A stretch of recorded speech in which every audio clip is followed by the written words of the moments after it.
Awesome. All right, it is 10 o'clock and I am getting ready to start my expert interview with Dr. Summer Kotson of Dr. Summer Mobile Chiropractic. So we're going to wait here just a few moments till she jumps on, and also to let Instagram let you know that we're getting started.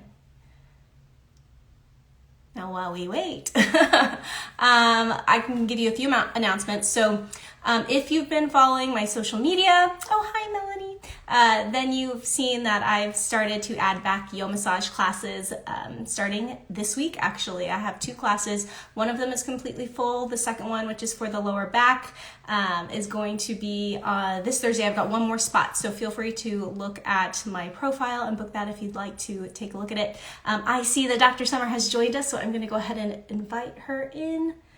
Let me see. Oops. There, send request. Awesome.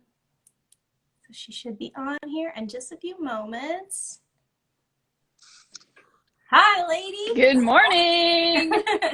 How are you doing? I'm well. I have the morning off to do this interview, so it's been a nice, easy morning. Nice. Your hair looks good. Oh, right. I'm not working because it's down. I feel you. Awesome. Well, thank you so much for joining me. I'm glad you made the time to talk to me, and I'm really excited. A big reason why I want to talk to you is because you're mobile like me. Woo! And I think yes. people don't quite understand that, but we'll get more into that here in a moment. So, Hello.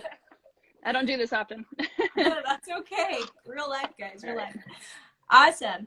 Well, let's go ahead and get started. Just kind of, can you tell us a little bit about your business, about your background, maybe what brought you to Chiropractic Care? Yeah. So let me get rid of this. Hold on. No worries. Okay, that's fine. Whatever. Yes. So I have been a chiropractor, let's see, April 2014.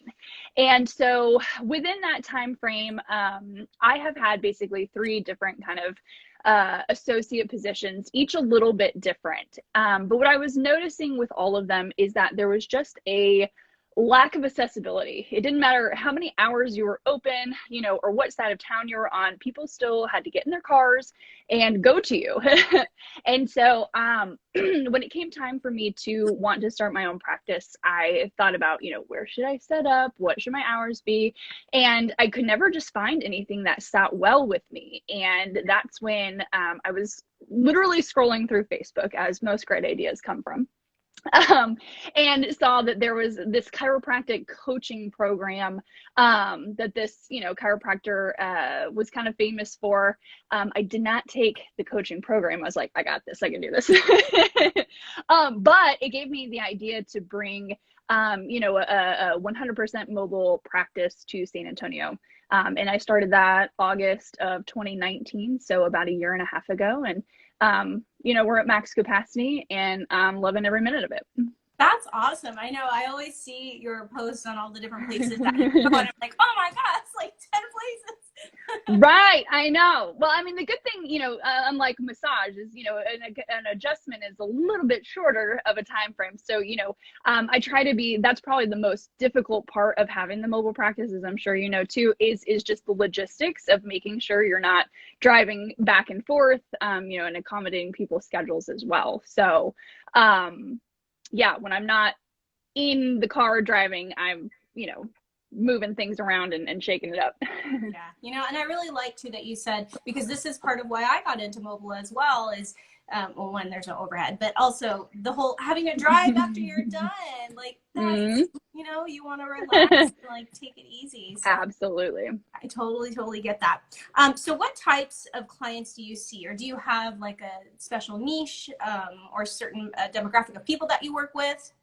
Sure. So when I started, I kind of set out to just find the busiest people and bring them chiropractic.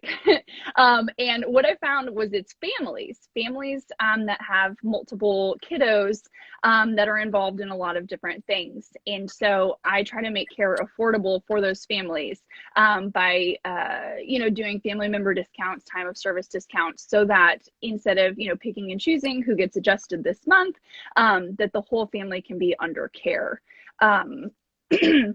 So that's kind of what most of my practice is. It's mom, dad, a few kiddos, and sometimes even a grandparent.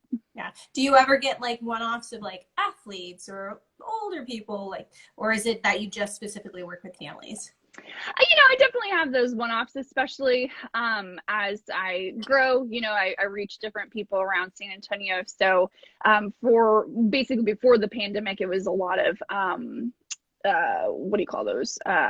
People who work like 80 hours a week. Yeah. Because they're at the office. So I was doing a lot of corporate visits or visits to their office, on their lunch breaks and sorts of things. Not so much now with everybody working from home, but yeah, we kind of changes as, the world changes. Yeah. Interesting. Awesome. Awesome. So I always like to ask with different body work, how is chiropractic different than other body work, than like physical therapy or massage therapy or, acupuncture? Sure. Well, mostly, I mean, of course, the adjustment is pretty unique to chiropractic. That adjustment typically is, that hands-on kind of snap, crackle, and pop that TikTok has made totally famous. But that's a whole different topic of conversation.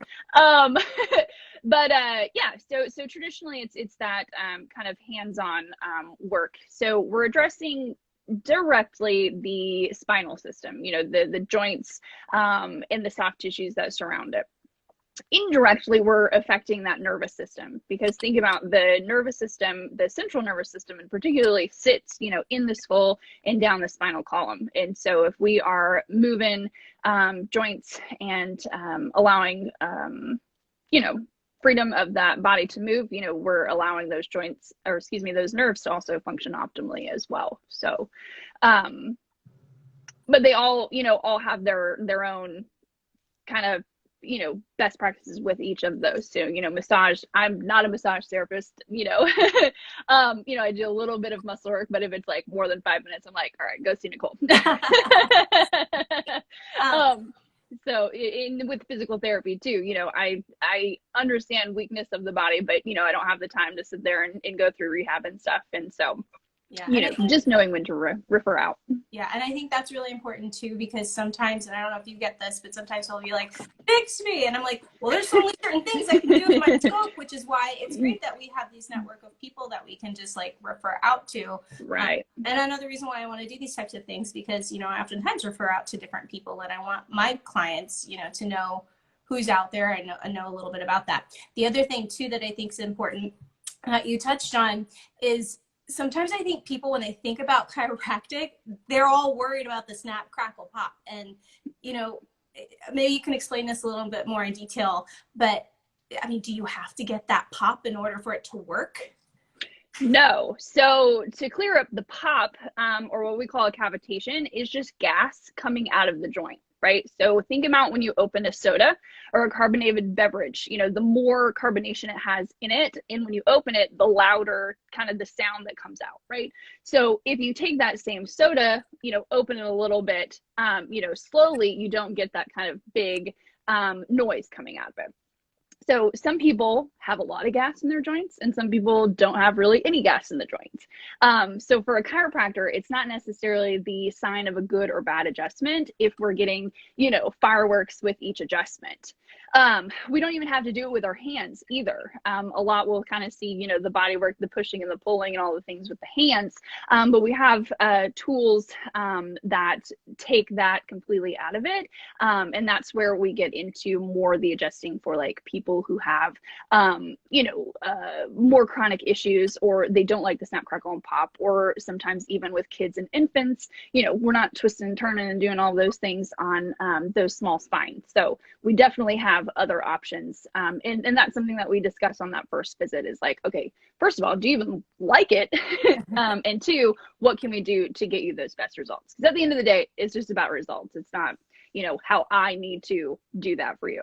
Yeah. And I like that you said that too, because when I've referred people out to chiropractors, sometimes I'll get those folks who are a little nervous or a little scared because, somebody's manipulating their spine. Right. So it can be scary, but it's nice to know that there's other options or other ways that you can go about it that's going to be maybe a little bit more gentle. And then just kind of something that you said previously that I think it would be great if you could clear up as well, is that you guys are affecting the nervous system, right? Mm-hmm. That's like your main goal. Is that correct? Or is it like, oh, I want to just like push this muscle or this muscle, push this bone into this spot? Can you dive a little bit into that? Sure. So when we're doing, well, number one, we want to know what the patient's goals are, right? Is it to get out of pain? Is it to increase, a certain activity that they want to do? Is it just more of a maintenance?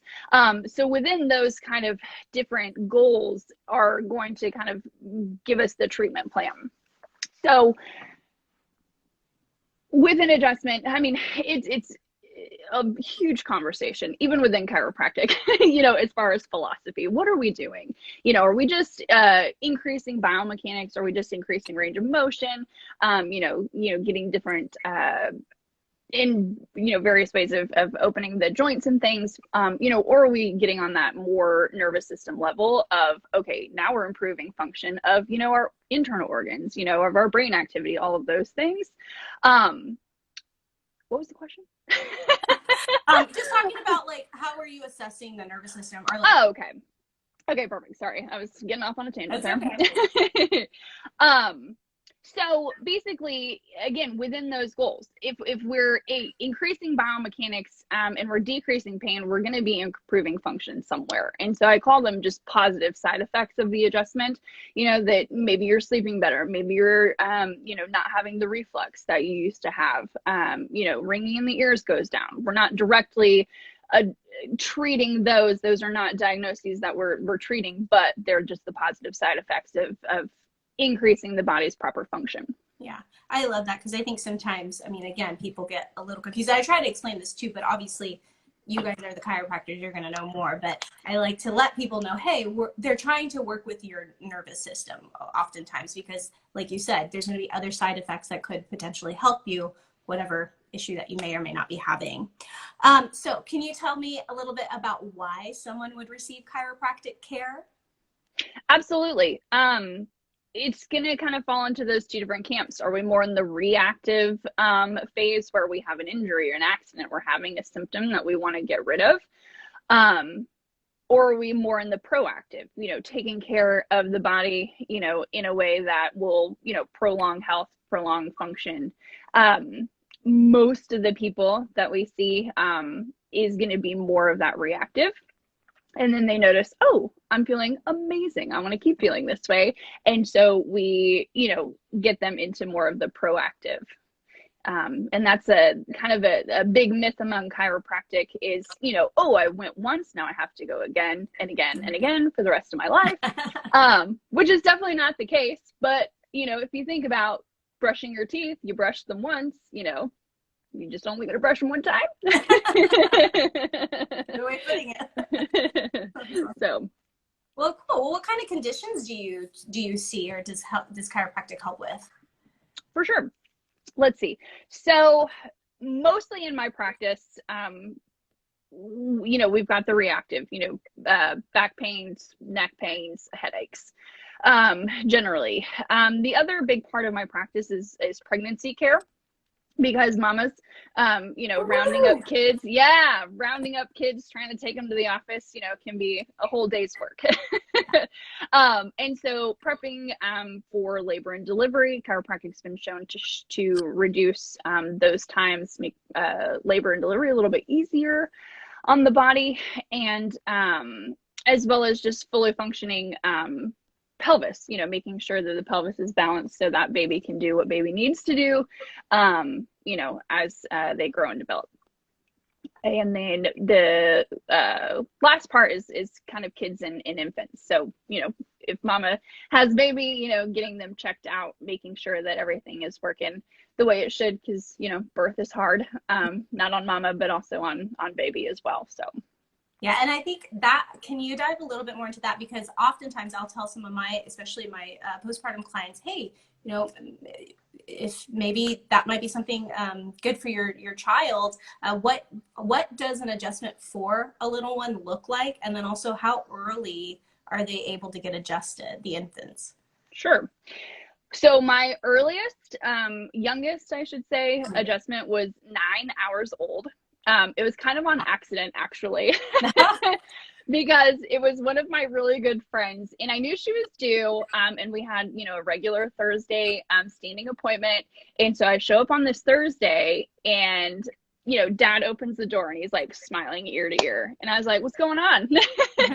And he's like, "She had the baby this morning." I was like, "Holy smokes, this is amazing." So getting to spend time with them, in that kind of moment, like everything is still everywhere. It was just awesome. So 9 hours old, it can be even shorter time than that. I know some female colleagues who have adjusted baby, a couple of minutes to hours after their own birth. So there is no age limit.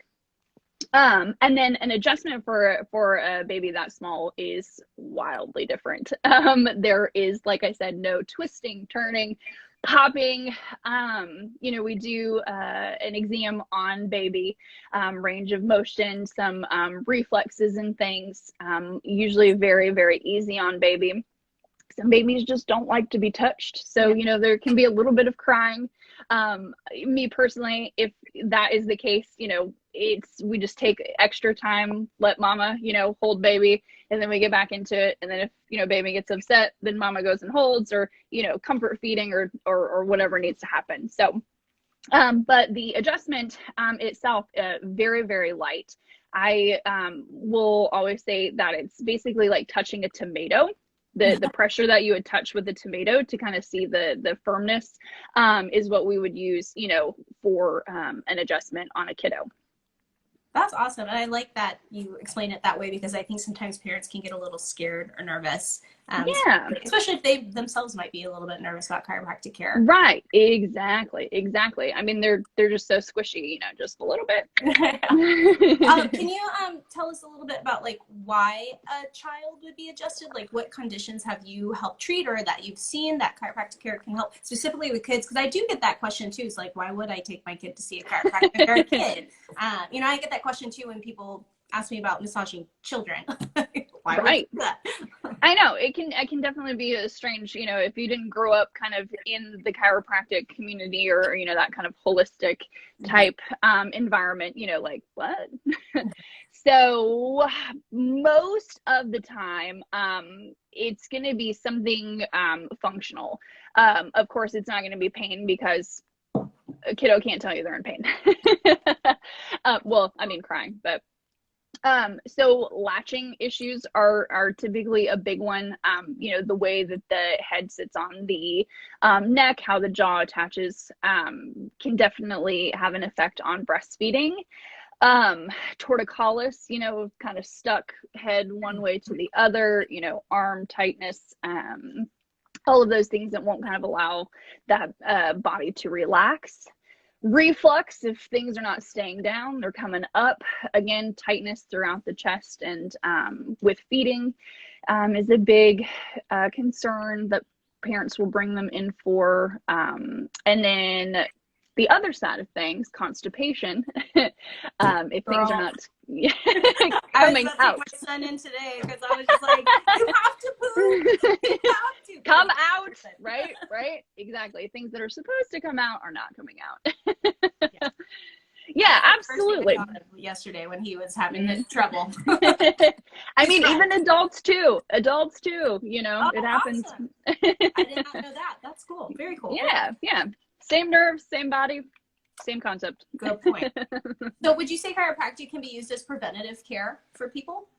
Oh, for sure. The body only has, a limitation of matter, stress. The biggest thing is gravity. Gravity is pulling on you all day, every day, right? We're not treating it very well by, sitting in front of this computer, driving cars, eating. We're always kind of in that like forward hunch position. And so we don't have those joints to, resist against gravity. And so something's got to give, whether it's a tight muscle or kind of a tweak in the spine. It's a domino effect. A lot of people will say, oh my gosh, I just bent over to pick up a pen, right? And my back went out. It's like, well, no, that really wasn't the case. It was like X, Y, and Z that happened beforehand. So everybody's maintenance looks a little bit different. You know, muscle strength has, you know, a factor in it. Activities during the day has a factor in it. You know, what other activities or modalities you're using. So if you're already getting massage work or acupuncture, diet, all the things, you know, have an effect. So chiropractic can be used just kind of as another little tool in your little health toolbox to help. Yeah, I love that. Which also leads me to my next question. I always like to ask body workers, how do you feel chiropractic and massage work together? I mean, I know we share patients, so obviously something's working, but chiropractic and massage are like peanut butter and jelly. Oh my gosh, they work so well together.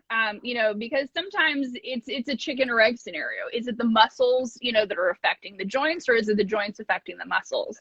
In my practice, you know, if I get 3 or 4 adjustments in and it's not either holding the way that I want to, or we're not resolving the issue, you know, 100%, I'd be like, all right, we got to address something different. It's not my specialty. So here's what I need, you know, what I think would be helpful to resolve this 100%. Mm-hmm. Yeah. And, you know, it's so funny because everyone that I spoke to that I've asked this question, I mean, it's all the same. We're all doing similar things, but we're just doing it in different ways. And right. And all these different modalities are helping this person feel better on their wellness journey, whatever that right. may be. So I really love that. Again, we in San Antonio, we have this network of wellness professionals that work together. I think it's really, really wonderful. So those of you listening in San Antonio, I mean, seriously, we've got a great wellness community here. I love right. Okay, so you are a mobile chiro. Yes. What the heck does that look like? I get that question all the time, and I'm like, you know, I know she's got a table, but like, can you go a little bit more in detail with what that looks like? Yes, absolutely. So generally, it's just the table. So I've got a bag of tricks, I call it, little backpack that I'll bring in. So when I'm explaining to a new patient, new practice member, I'll say, basically all I need from you is just a space to set up the table. I like to keep it very casual because, again, I'm treating family. So if the kids are not running around screaming or the dog is not barking, I'm like, hold on, bring me some noise. It's too quiet in here. You know, I dress very casually. I'll sit on your floor. I like to kind of call myself like the neighbor next door who comes over and adjusts you. So I like to keep a very casual atmosphere. And then, so I'll bring the table. It's about the size of a large coffee table. So it's a little bit smaller than a massage table. They're not as tall as a massage table and not as wide. So about a large coffee table. And then I bring everything with that I'll need. So typically I use a massage gun, like a percussion massager, just to kind of loosen things up. I love that. Yeah, make it easier on me, I say. But we'll kind of start with that. We'll get, you know, adjustment, and then, you know, we'll pack up and usually be done less than 30 minutes. First visits are a little bit longer. Those are going to be more your exam, consultation, and more of a chat. So those are the only visits that the chaos needs to be limited, so that way we can kind of get on the same page. But yeah, it's basically everything that can happen in a brick and mortar office, but just happening in your living room. That's interesting. And, you know, one question that I get, especially when I refer people to you, is, does she have the table that like drops down? And I was like, you know what? I honestly don't know, but I'm talking to her soon, so we'll find out. Yes. I actually upgraded my table, let's see, in October, and I wanted a drop table because, again, I want to have things that appeal to more people, and drop is definitely a easier technique, but still getting the hands on. So can you talk to me about what that does? Yes, exactly. I was going to say, let me actually tell you, because now I'm thinking about it. Some might not know. So drop technique, I think the formal technique, I think it's called Thompson. I'm not entirely sure, but it's basically a drop table. So if you think about kind of the table, right, is basically like a bench, and then there's a little piece, a little rectangle that will pop up. So it kind of comes up a small angle, and then the practitioner will push down on the body, and then the drop will fall back to neutral. So nothing is breaking away. There are some tables that break away, but this one just kind of comes up and in a little bit and then down, about an inch and then down. So with chiropractic adjustments in general, the faster that you can move the joint, the less force you have to use, right? So the hands can only move so fast, right? We train, move as fast as possible. But at the end of the day, there's a limitation. So what the drop does is it allows your body weight and then the speed of gravity to make the adjustment. So I have to push a lot less because it's a faster movement. Does that make sense? Yeah. Okay. And so you can do those in all areas of the body: neck, mid back, low back. My table specifically only has a low back drop, so in the hips. Technically you could kind of move down and use it on the mid back, but it's, you know, practitioner dependent. That's awesome. And then too, I know you mentioned like you have the massage gun, but do you use any other tools? Because I know some of my clients have mentioned that you've used some other things, and I didn't know if you could go into some of the other tools that you bring in your bag of tricks. Yes. I use a myofascial scraper, which I believe you use as well. Yes. It's so funny. My hands were so tired. And I was like, there's got to be a different way. And then just one day a light bulb went off and I was like, I learned how to do this in school. Why am I not using this? So bringing that in was phenomenal. But yeah, myofascial scraper. There's a few different techniques. I think in massage, it's called gua sha, right? Okay. In chiropractic, we call it Graston. There's a technique called Graston. I just keep it simple, scraping. And so, the way I kind of explain it, and you can definitely correct me if I'm wrong, is with the massage gun, the percussion, I like to use that because it gives kind of short, kind of stretches to those muscles, kind of over and over and over, kind of get some blood flow, some oxygen, and a little bit of stretching going on in those muscles. So that loosens things up, get the adjustment, and then typically I'll use scraping afterwards. And so scraping, you know, there's myofascial layers around the muscles, so not kind of the meaty muscle that you think of, but almost like the saran wrap layers around the muscles. So that can be just as important for muscle mobility as, you know, the muscle bellies themselves, you know. So I always explain it, it's kind of like taking saran wrap off the roll, it gets bunched up, and then that scraper just kind of loosens and straightens and flattens out that saran wrap layer to give you increased mobility. Yeah, that's awesome. Very, very cool. And I love it when people say, oh yeah, she did that on me. I'm like, she did. Good. As well. Yeah, so exactly. Well, being mobile, especially for our audience who's listening, who's in San Antonio, how far do you travel? That's a good question. Do you have limits? You may not even have limits. I set limits on mine, but that's because I got a kid at home. Sure. So I definitely have limits, but it's going to be more dependent on where you are in relation to my other routes. So I try to keep it as efficient as possible. So say, you know, I don't even know what a good example is. Basically, it just depends. Give me a text, let me know where you're at. And if I'm already in that area, no problem shooting over, you know, to you. But if you're like kind of out in the middle of nowhere, I don't really have anything around you, you know, that's the only time that I will apply a travel fee, just because I can't hit somebody else on the way. Yeah. And I know, like, I'll see sometimes you'll post about, oh, I'm going to be in, and maybe you don't travel here, but Kerrville, or I'm going to be in New Braunfels, or, and so, you know, if you want an appointment on this specific day. So again, audience members, it never hurts to ask, but she's definitely awesome with that. And sometimes with those, just to say, with kind of those outlying people, they usually have friends or family in San Antonio proper, in an area that I go to. So I know like Castroville Hondo, they'll come to a family member in Alamo Ranch, which I'm there all the time. And then we'll just kind of have like an adjusting party and get them the care, you know, so they're technically, you know, having to travel, but again, it's, you know, at a family member's house and not an office. So very, very cool. Okay, so we got some questions from the audience. I sent them to you a little bit earlier, so sorry I was a little late. For sure. No worries. one person was asking, do you assess the nervous system as part of your chiropractic care? Yeah, absolutely. Yeah, we've kind of been talking about that on and off throughout the whole thing. Definitely will address that nervous system as it relates to the musculoskeletal system. So that's going to be typically your sensory nerves and your motor function. Mm-hmm. There are chiropractors that have advanced degrees or advanced certifications or diplomates in neurology that can assess, more advanced neurological conditions. So if you kind of fall into the, out of the box neurological condition, look for a chiropractor that has that advanced training. Yeah. Awesome. The next question was, how do you know if you need an adjustment versus a massage? I think that's a great question. That is a great question. I'm curious to know what you say. Because go ahead. Go ahead.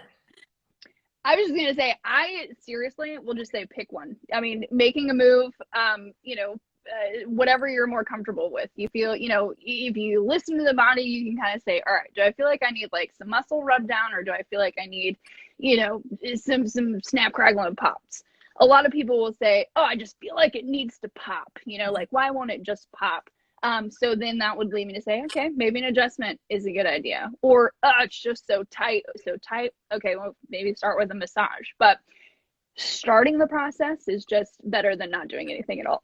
Yeah, that was going to be my answer as well. And like sometimes I can kind of feel like, especially if I'm moving or stretching the person's body or limbs or whatever, I can feel, oh, this might be a little stuck. And at that point I say, hey, maybe you check out a chiropractor. Here's a chiropractor that I recommend. They may be able to help you along with your massage. But I think you're absolutely right in saying, like, pick one. What does it feel like in your body? And that may be hard for people because sometimes they've lived with something so long that it's just, now they're just getting around to it and they don't even realize what kind of pain it is. So just do something and then talk with that body worker, whoever that may be, and they may be able to better guide you into something that's going to, whether or not.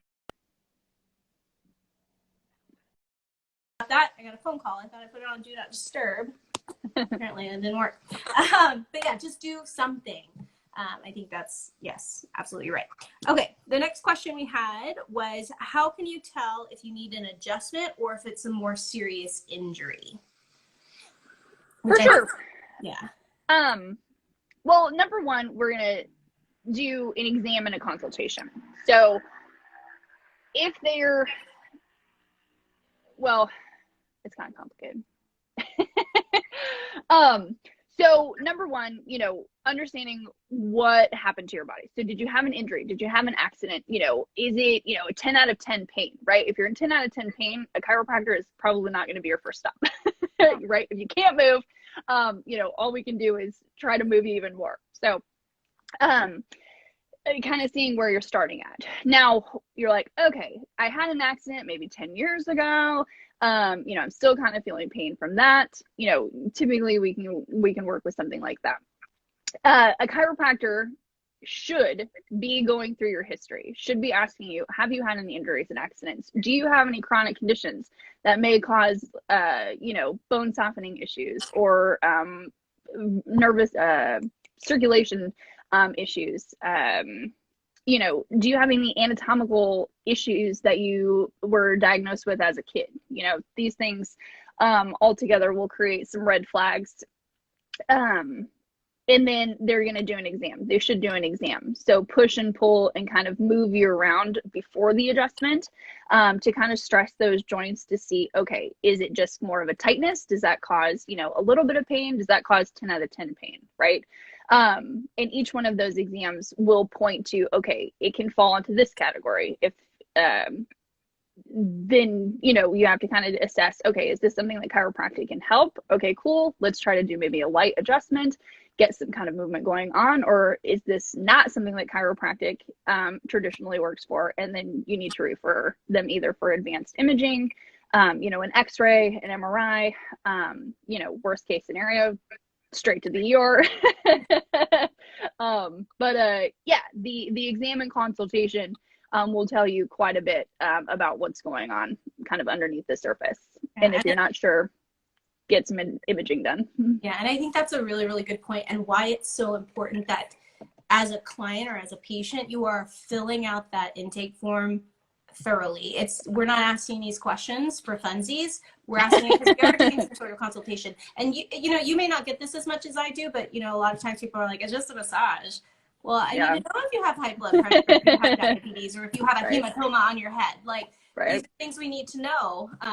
And sometimes I'll get like half filled out intake forms. I'm like, okay, wait, well, let's finish filling this out. So it's something that's really, really important for us to know so that we can help you the best way that we can, or refer you to maybe a medical professional if that's something that is needed.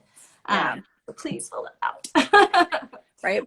All right. So the next thing I want to ask, and I always ask in these interviews, is do you have any tips or wellness practices that you can share with our audience here that maybe is something that they can do right now, whether it's words of wisdom or like an exercise or stretch or something that might be able to help them? Yeah, absolutely. What I wanted to, it's actually kind of none of those things. Okay. But I do want to just kind of give you guys and those who watch just an idea of how much that body positioning affects your function. So a lot of people say, oh, I don't have any pain. I don't have any, issues, whatever. But the body is smart, and it will adapt best it can without kind of alerting you that there's a crisis, right? Mm-hmm. So I like to show people this exercise. I'm going to move this down a little bit so I can show you. So lung capacity, right? How much air you can get into your lungs, right? I think we can all agree that breathing is important. And that your body positioning has everything to do with just that simple fact of being able to breathe. So if you sit up nice and straight, so everybody at home, sit up nice and straight. Okay. And I want you to take the biggest breath that you possibly can. So just breathing in and then breathing out. Good, right? So now what I want you to do is, I'm going to just turn so you guys can see, is just hunch over kind of in that slumped position. And then now I want you to take a big breath in. So try to breathe in and see the difference. Yeah. Right? Mm-hmm. So can you breathe? Yes, you can definitely breathe, but are you getting the maximum amount of air into those lungs, to feed your body what it needs? No. Yeah. So we just don't really understand how diminished capacity our body can work when it's not in that ideal position. Yeah, I love that. It's so funny because I do something similar with the rotator cuff. Like, yeah, just to piggyback off of what you said, if you roll your shoulders forward, like really forward, bring your arm up. You can get to 90 degrees pretty easy. Oh, yeah. But going up higher, it gets a little harder.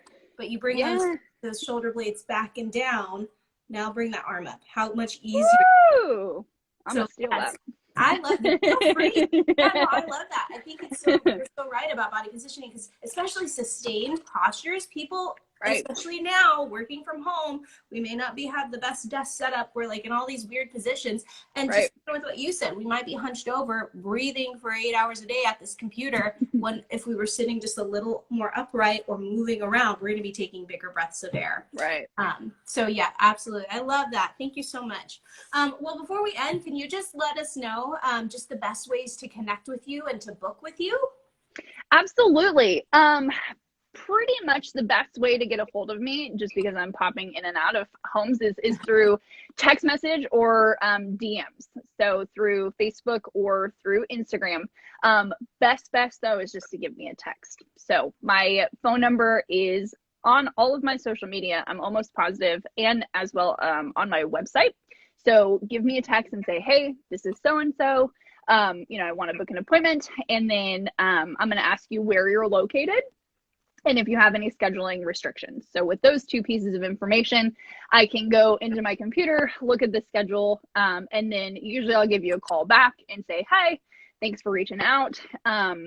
Here's some details, and here are some times that I'm available in your area, and then going from there. Awesome. And what is your website? Dr.Summer DC. So drssummerdc.com. Awesome. Well, thank you so much, Dr. Summer. I'm so happy I got to talk to you, and I hope you have a great rest of your day. And if you guys have any questions her, feel free to shoot them over to her. I'll put her at Dr. Summer Mobile Chiropractic in the thing. And then you can always put comments down here below. And yes, we will see you soon. Thank you so much, Summer. All right. Bye. Bye.